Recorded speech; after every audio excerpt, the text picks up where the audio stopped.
रहते हैं कि ट्रेनिंग स्टार के जारी लाल यादव का नथुनिया 2 गाना भाई जब से आया है तबाही मचा दिया है भोजपुरी में। नहीं अभी तक 7 दिन से नंबर 1 म्यूजिक सेक्शन पर हम कब्जा करके बैठे हैं। 7 दिन के अंदर वो 19 मिलियन पा चुका है।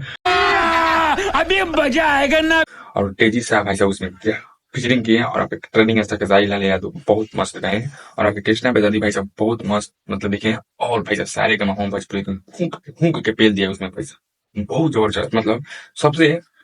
अगर किसी गाने पर भोजपुरी का अगर लगाया है सारेगामा भोजपुरी तो वो नथुनिया 2 पर फूंक के पिल दिया है गाना। बताइएगा हूँ इतना ही जबरदस्त गाना को इतना ही मस्त तरीके से उसमें पैसा खर्चा किया। डेजी शाह बॉलीवुड की हीरोइन सलमान खान के साथ करने वाली फिल्म डेजी शाह को खेसारी लाल यादव के साथ नचवा दिया भाई साहब कहीं ना कहीं बहुत भोजपुरी के लिए गर्व की बात है। और 7 दिन के अंदर वो 19 मिलियन पार हो चुका है गाना। और अच्छा भोजपुरी में एक गर्व की बात है कि कोई गाना जो है 7 दिन से अंदर मेन पेज पर ट्रेंड कर रहा है और म्यूजिक सेक्शन पे तबाही मचाया है। कम से कम 1 महीना से इधर नहीं हटेगा गाइस। और आपको बता देना चाहते हैं कि और दवाई दवाई लेकर गाना आ रहा है खेसारी लाल यादव। और खेसारी लाल यादव बोले हैं कि लाइव में कि डेजी शाह के साथ फिर से गाना लाए मतलब बॉलीवुड की तरह मशहूर एक्टर्स हीरोइन कह लीजिए फेमस हीरोइन सलमान खान के साथ फिल्म करती है भाई साहब वो आपके ट्रेनिंग ऐसे खेसारी लाल यादव के साथ आती है तो भाई साहब गर्दा तो मचेगा भोजपुरी में। और भोजपुरी में